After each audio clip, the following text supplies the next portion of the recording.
Здравствуйте, меня зовут Елена Баженова, и я рада вас приветствовать у себя в гостях.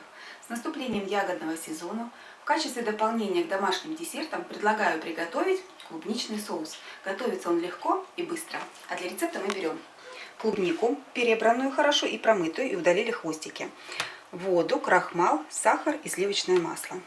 Пересыпаем к клубнике сахар.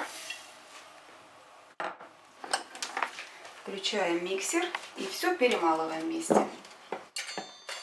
Клубнику можно брать как свежую, а в зимнее время брать замороженную.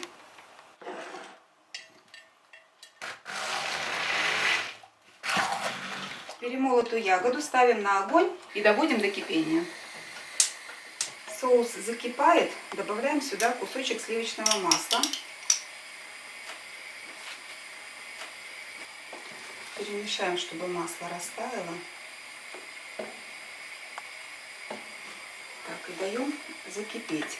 Теперь наливаем в мисочку воду, добавляем крахмал, делаем такое крахмальное молочко.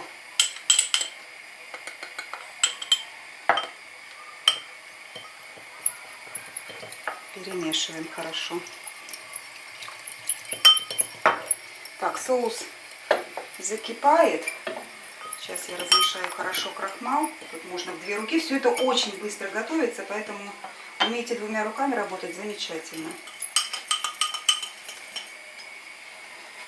Переливаем сюда крахмал и перемешиваем.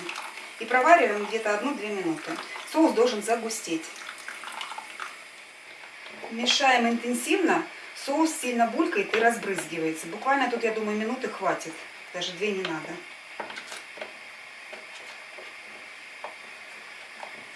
Все готово. Отключаем нагрев.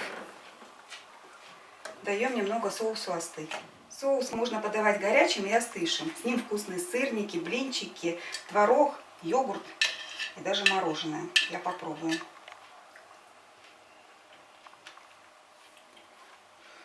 Такой клубничный кисель, но более густой, вкусный. У меня уже готовы оладушки. И польем соусом.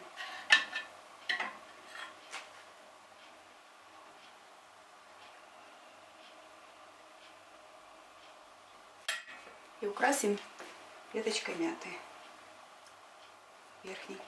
Готовьте с удовольствием и приятного вам аппетита!